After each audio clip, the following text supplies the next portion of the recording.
Hi, I'm Brandon Brown, and this is another episode of The Transition Expert. Today's guest is a continuation from a previous episode with the Hoarders, and we're just going to do an update to see how things are progressing with them and ask some questions and get an idea as to what the next move forward is going to look like.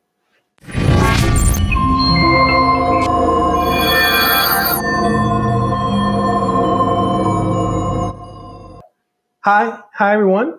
How's everyone doing today?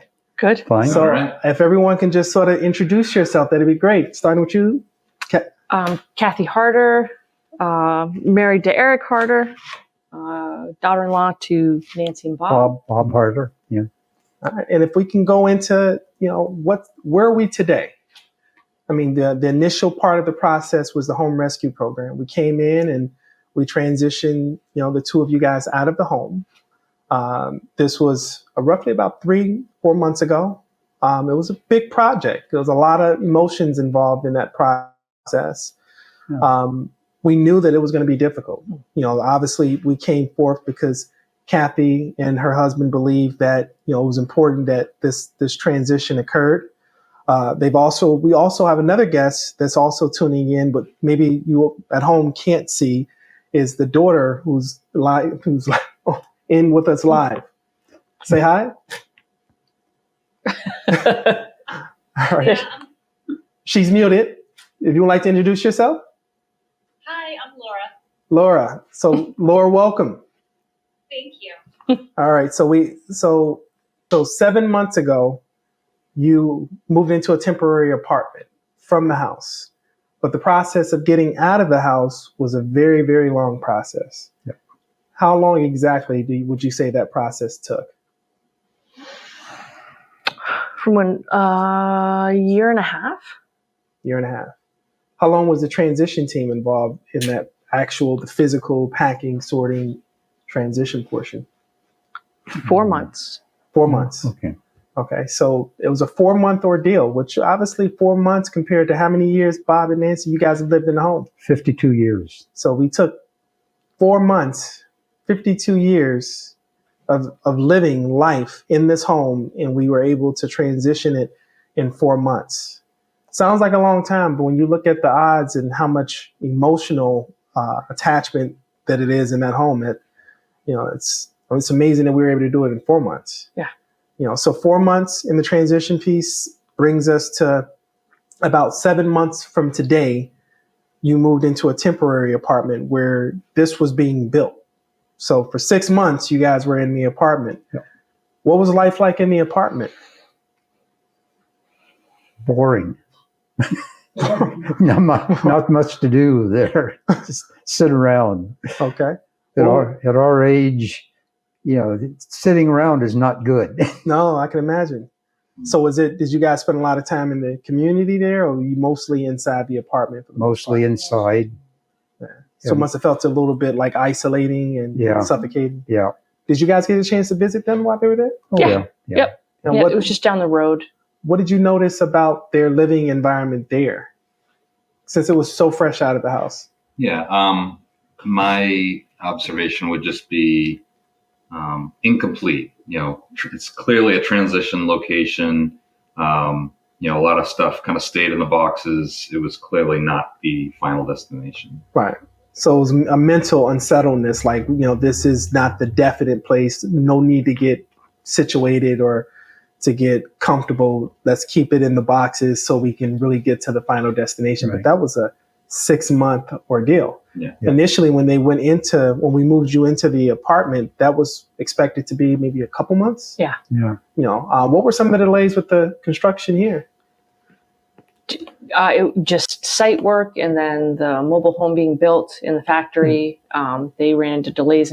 A company bought them out, and so it was just A lot of Just kept getting- unforeseeables. Yeah. And then at the very end, not allowed to drive the truck on the road out here because of frost heaves. Kind of Yeah. Yes, that The delayed spring. it. Yeah, the spring. that delayed Wow. when they Yeah. could drive on the road. How did you guys feel when they were away from the home in the apartment? Did you feel a sense of accomplishment to a certain degree? You and I? Yeah. Of the other yes. two? Yeah. Yes, I would say Yeah. yes. That was a big a major Big hurdle. Yeah. Now, I know for the two of you, it wasn't necessarily an accomplishment, more or less it was a adjustment period for you. Yeah. Incubation period, if you will. Sure. You Yeah. know, trying to figure out the adjustment, how this change is gonna sort of manifest the way you move forward. Yeah. Now we're looking at the fact that it's 7 months now, and you've Right. been here for about a month. Right. Why don't we talk a little bit about what here is and what here is like? You know, and I'd like Kathy, if you can sort of chime in and give me your thoughts about how they're adjusting now in the present day. I don't really know. Mm. You haven't been in communication? No, it's been, my relationship with Nancy is very strained. And Since yeah. when? When did it? Since we moved in, since they moved in, I think. I don't know. She can tell me when, but that was when, you know, I was being blamed for everything, missing things, this and that. And it was super frustrating. And I got tired of stopping by and getting kind of accused of losing your wedding ring, losing all these things, and just kind of coming at me. So I didn't come over anymore. How long ago was that? About a month or 2 months ago? Yeah, right after the move. Month. Yeah. Who helped you guys move into the home? Group from the church. Okay. Were you guys here when they moved in? Yeah. Yeah. They helped move in. Yeah. Yeah, and my son and Andrew and Laura and Anthony. Yeah.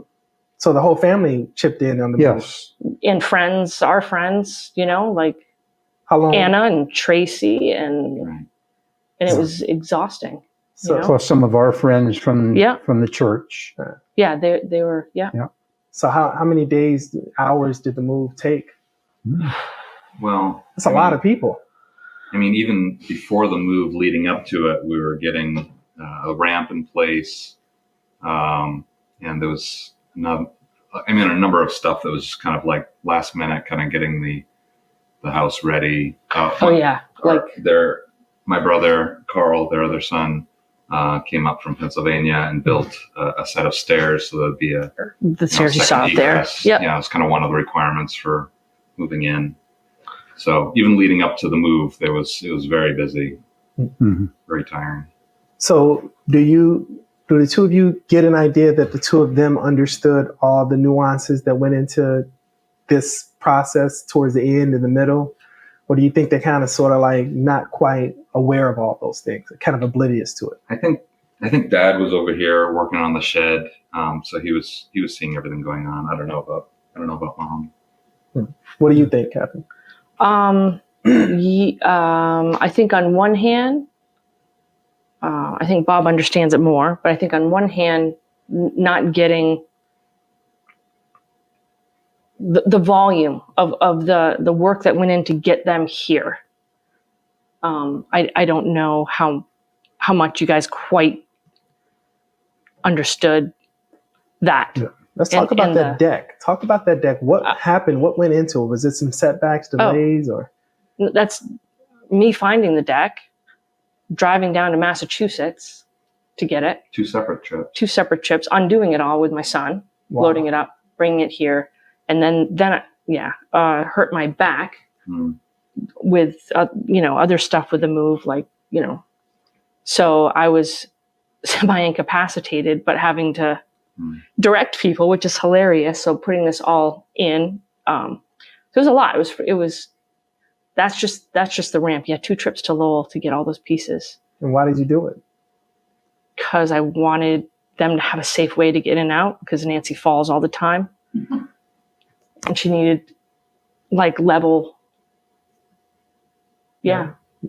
You did it because you knew that if you didn't do it, it was a good chance that it probably wouldn't have gotten done the way you wanted it done. No, I mean, that ramp is super expensive, and we got it for a very small amount compared to what it would have been to have someone else come and do it. Right. And so to buy it new and have someone. Oh else God, yeah. I understand that sometimes I take on things and go above and beyond things that maybe aren't asked. I get that. That's kind of a liability, but I just don't. And I'm not looking for like kudos and you're the best and all that. But God, I'm looking to not be criticized, you know, like, so it's frustrating and it's difficult because then it causes, you know, I'm upset and he's like, oh, crap. And then he doesn't want to deal with it. Between, you know, trying to kind of, you know, communicate and communicate Kathy's concerns or needs. But yeah, but my nature isn't to be confrontational. So like, I'm not necessarily that helpful with confronting things directly. But yeah, just kind of, if you ask how I feel, it's just kind of stuck in the middle. Right. Yeah. I mean, that's a typical situation to be in.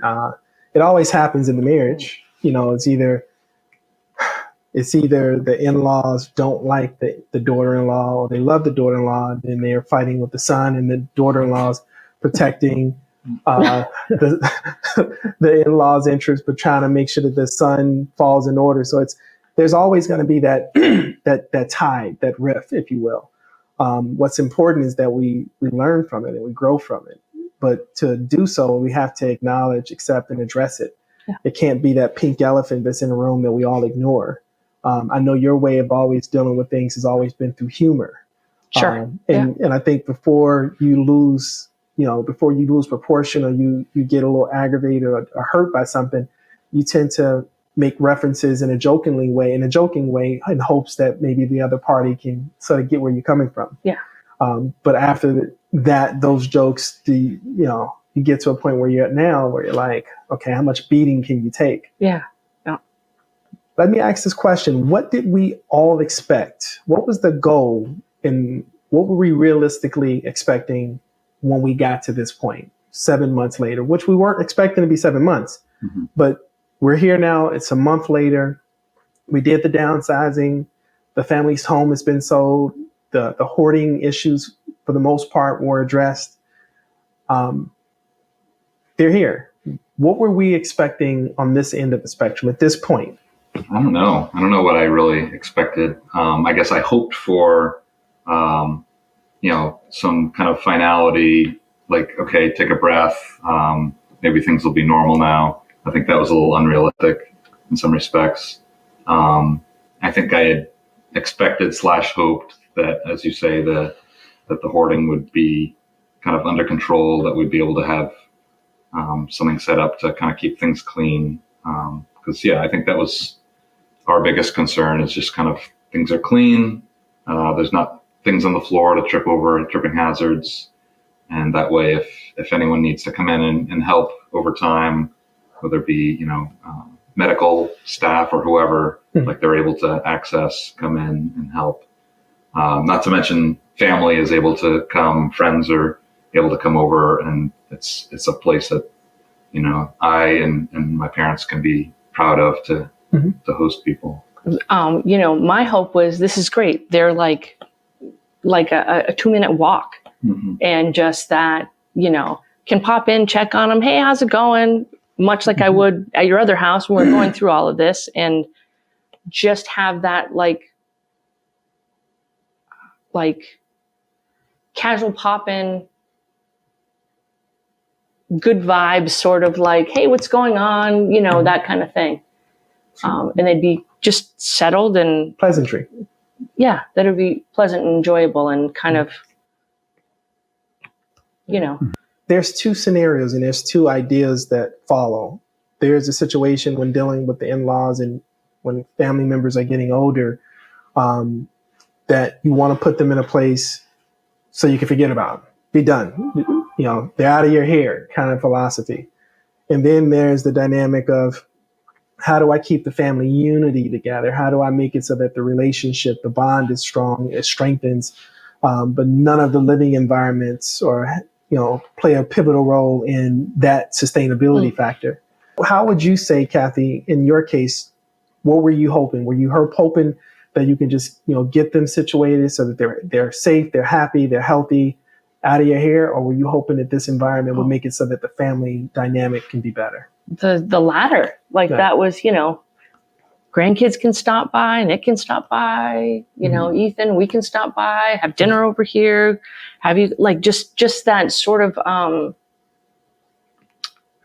like a free flow of in and out of each other's lives, that there's a sort of overlap because it's close, you're getting older, you know, there's it didn't have to be planned, right? It's sort of that, yeah, I'm going to go walk down, see what's going on in the park. Yeah. Oh, I just checked in on Grammy and Grandpa. They're, you know, this Right. funny thing happened. Yeah. I don't know, whatever. We had reasons without reasons to see each other. Yeah, just proximity and just, yeah. And grandkids can come over and kind of help with tasks around the Yeah. house, the lawn, Yeah. whatever.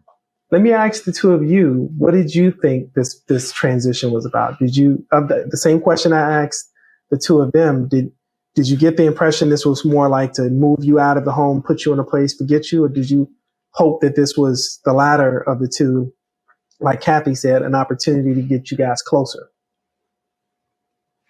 And we can speak honestly, I mean, because this is what this is all about. Okay. What about you, Bob? It's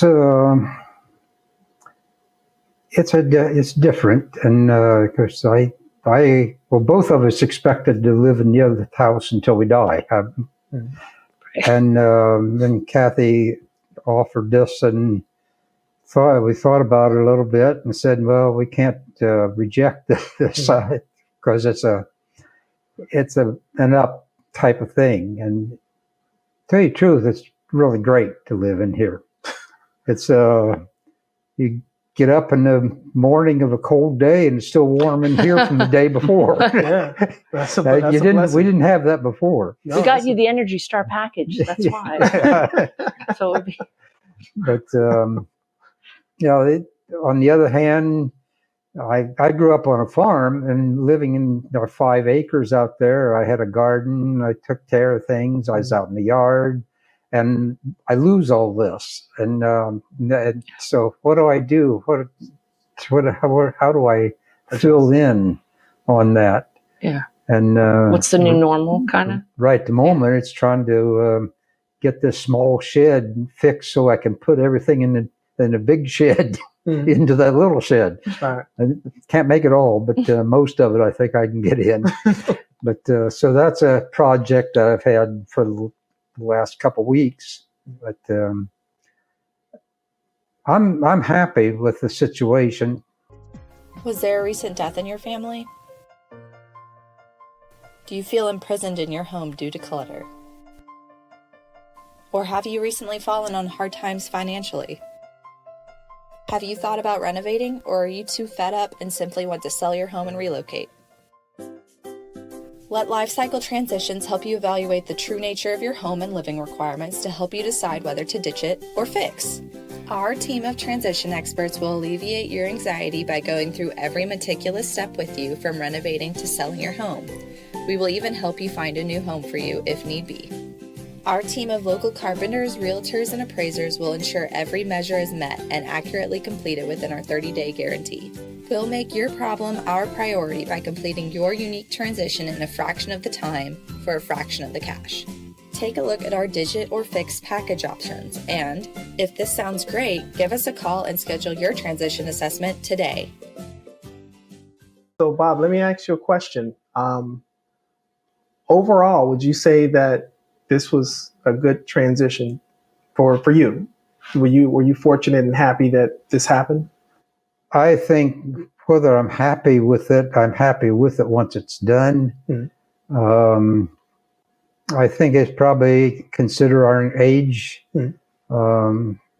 probably a good idea. Yeah. But it was giving up something that you lived in for 52 years. It's hard. Is very difficult. Yeah. Virtually impossible for a lot of people, which is why it never happens. Yeah. Now, one thing I will tell you is that I noticed that the two of you share one similarity. You're both looking for something. And I think that what you're looking for isn't necessarily something in a physical, but it's something more or less in a mental and emotional. Yeah. You're looking for completion, closure. You're looking for validation, purpose. You're looking for a lot of these elements that you may not get, and you have to understand why you can't get them because you're still adjusting to this new norm. Right. Yeah. And that new norm is you not tending to a lawn every morning, you not cutting, you not having the same purpose that you had before and having to find a new purpose. Right. And maybe that purpose is a much lesser role. Yeah. That doesn't require the tools and the things that you once needed that gave you a sense of reassurance and security. We have to find a new reassurance and a new sense of security. And that's by creating new hobbies and creating new experiences and new friendships and new relationships that make your purpose in this planet different than it was before. From being here and being around your wife every day more than anybody, Bob, have you noticed that maybe Nancy gets confused at times? Yeah, and I think both of us. It's in part of getting older. So the two of you guys. Yeah. I'm sorry, Nancy, how do you feel? Do you feel that Bob gets kind of confused every now and again too? You know, maybe plan on doing something and then he changes his mind. I mean, it happens to us all. I mean, it happens to me.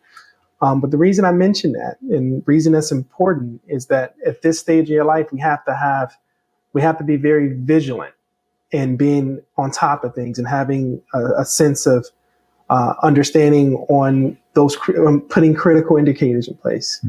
When those confusing things or forgetting things become worse to a point where you're turning the fire on and you're forgetting that you're cooking something, or you're leaving and you're locking yourself out, we want to know those things. Those things are important. Why? Because if you can gauge those things, then you're far less likely to suffer from those things. Is there anything that rings a bell from a health perspective that maybe they aren't aware of that maybe they should be involved in? Like proxies. Are you guys who's the proxy? Yeah, we're working on that right now, right? Yeah, I think that's important, guys. Having the health proxy is important. Well, they've done all the paperwork, and you chose your proxies, right? It was Eric and Laura. Yeah. Power of attorneys. That is all done. It's in the will. But when they die, right now they're both power of attorney to one another. Okay. And what about which needs to change? Yeah, probably. I mean, that can work, but also talk to an attorney to see if having a third party like Eric or Laura on that may not be a bad idea. Also, it's important that we if this is going to work. And I've transitioned thousands of clients in the 13 years, and let me tell you, this environment is probably the most ideal for aging in place. You have the ramp. Everything's on one level. There's no trip hazards. There's it's a walk-in shower. It's a walk-in shower. The doors are wide enough where a wheelchair, if need be, many, many years later needs to occur. This is the place that you want to be in. But the only thing that's going to stop you guys from being here is not taking care of yourself. Either of you feel that you have any concerns with either of them being forgetful at times? Yeah, I think my concern is more probably, like I mentioned before, tripping hazards potentially. I think just not knowing what I don't know, just knowing that the aging process will continue just causes me anxiety. Not knowing what help they'll need going forward and whether I'll be able to do that as the process, the child that's close by kind of thing, not wanting to put everything on my wife. So yeah, that's what causes me anxiety. Just what's next. What about you, Kathy? I mean, what have you noticed about your interactions and relationship with Nancy that gives you some concern? I noticed that you guys wrote on the stove. That's a little concerning. Yeah, that was to make sure she didn't turn the wrong one for. Right. I've never seen that before on something. So it's like, oh, there's something going on. Things need to be written on a stove, so it's heading in that direction. It was, is that so that Nancy doesn't forget, Bob? Yeah. And so has she forgotten in the past? She has in the past on before we moved. What I do care about more than anything that I've heard so far is both of your mental well-being. And I feel like because of the tendencies of the hoarding, the possibilities of depression, anxiety forming, I think having, a specialist, a therapist, a counselor, somebody that you can talk to proactively rather than reactionarily is going to allow for you to be able to stay here because tell me if I'm right or wrong. Do you want to stay here? Oh, yeah. Okay. Because if you want to stay here, then there are things that we need to do in order to make sure you can stay here. And that's making sure that you're mentally, physically, and emotionally healthy. Mm-hmm. Once you're physically, compromised and you need additional resources, you can easily get in-home care, which is why Kathy went to great length to set this place up so that it's in-home care, suitable. Mm-hmm. It's adaptable for that. That's what we would call, we refer to it as adaptive accessibility compliant. This home is that. It's suitable to adjust as your needs change. Mm-hmm. The one thing that can possibly, and the only thing that can keep you guys from living here independently is mentally wondering if whether or not, early onset of dementia or any other mental illnesses start to show shape, which is why it's important at this point that you both meet with people, see people, and discuss how you really feel about the entire process and get their insight. How you guys feel about that plan? Oh, I think it's good. Yeah. What about you, Bob? I'm fine. Would you meet with someone also? Sure, if necessary. Yeah. Well, would you just meet with him just to find out if it's necessary? Well, yeah. Can you promise me? Sure. The reason why I want that, because taking care of yourself happens in more ways than one. It's physically, mentally, and emotionally. Yeah. This transition, no doubt, was challenging for the two of you guys. Oh, yeah. Mentally, you got a lot to adjust to. 52 years in a home to go into a smaller environment where you don't have the same functionality is different. And I just want to make sure that you're talking to someone so that you can change and feel adjusted to whatever you need to adjust to. Because sitting here and ignoring it is only going to make things worse. But talking to somebody may give you a better sense of proportion. I didn't know what to expect when I came here. Like, to be perfectly honest, I didn't know what I was walking into. I didn't know if the house was going to have the same resemblance of hoarding tendencies as the old house. And I'm going to be honest, it really looks like you guys have done a remarkable job of keeping things together. But we gotta, because of the way you were living before, it's going to be an ongoing occurrence in your life to continue to avoid the mistakes of yesterday. Not making the counters full, keeping things like this to a minimum. That's on its way there, but keeping it to a minimum so that you don't fill the table and then eventually go underneath the table. You have to change the way your mind functions because of the hoarding tendencies. You tend to circumvent and be creative with space that isn't intended for its use. So we have to be mindful. And that's where therapy will, that's the therapy component to help. Like, thank you. Okay, Kathy. how do I keep going on this? So you're not just listening to us drone on, Nancy, get rid of this stuff. Nancy, get rid of it. Like, you can take some control over that, Yeah, it's about, because we don't want to do that. I don't want to do that. It's self-care. In its truest form. And again, it's just policing some of those anxious decisions that you've made before to avoid them being impulsive. If there's anything, I think we should chime Laura. And Laura, you've been so patient. You want to chime in and give your thoughts? I don't know if we can hear you. I'll kind of point you toward your parents. Hi. This way. How about that? Hi, guys. Hi. I'm trying to think. I feel like this has been a long process. I think, Dad, you've been communicating for yourself and Mom just about different things that, the changes and at times it definitely feels like it's very overwhelming for you. I feel saddened that we had to kind of step in for Kathy and kind of protect her from the burnout. And I feel as though it shouldn't have gotten that far, but I feel, even hearing Mom's comments today, just about, just feeling as though things are missing, things that, and she asked the question, do we have to buy these things?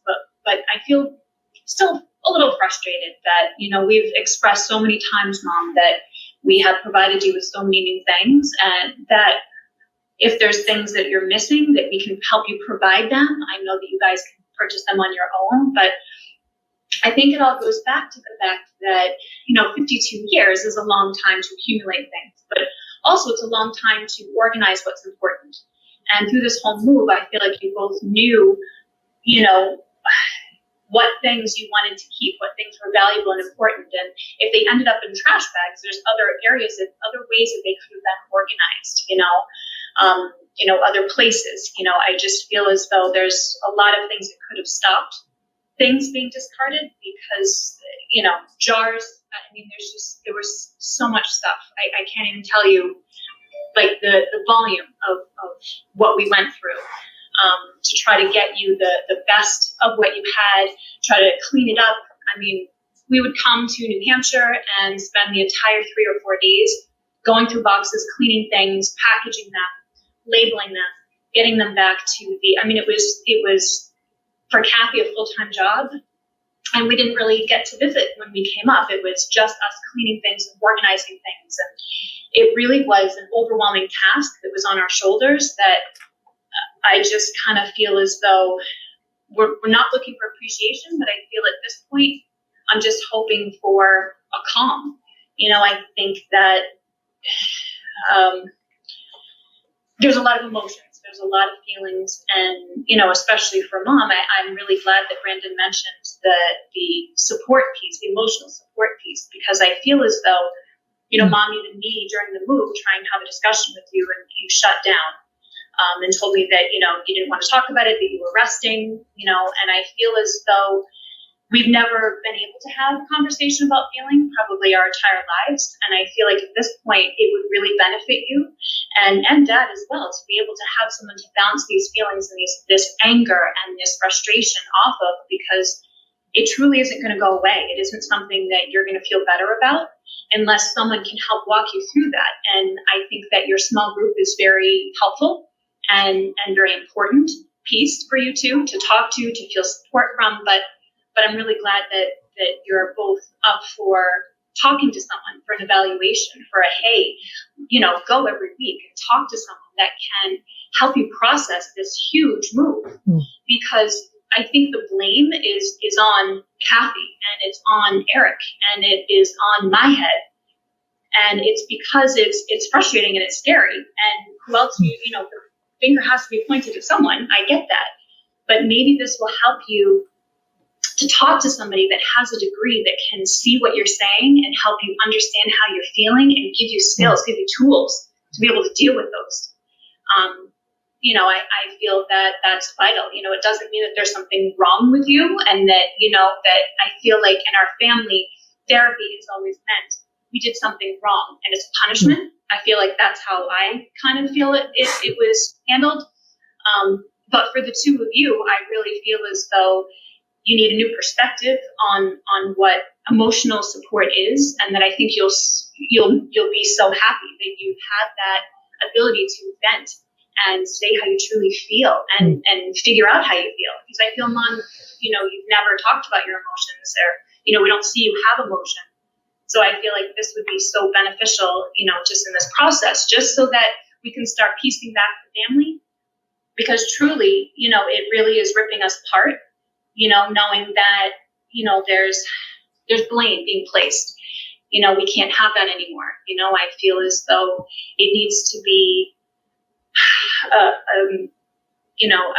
little bit more amicable. Like it needs to be a place where, we can all have a discussion and all talk about these things and be open and not just shut down or, aim that anger at Kathy. This is perfect. This is a good foundation for you, for the family. I see nothing but good things. Let's handle those other two elements. As far as you and Nancy are concerned, do you think that there's hope that the two of you guys can somehow get stronger, get closer, and put back some of the things that are in the past, leave it there? I think it's kind of up to Nancy. Are you willing to, if she's, as long as she is? But I don't want to be treated like that anymore. And so if you're so angry with me that you can't right now, that's okay. Just let me know. But I think the therapy might help you get to a place where you're not angry with me, But I can't I don't want to be around just being picked at, nitpicked, coming after, about how I've screwed everything up or whatever. Let me ask another question. Do you ever want to be at a place where whatever that frustration you feel can go away?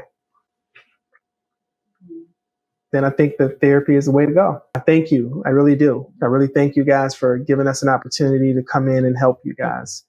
This transition wasn't easy. It was challenging, and we all knew going into it was going to be just that. It's still happening, and we just got to continue to do our part to see to it that whatever needs to happen organically happens naturally. All right.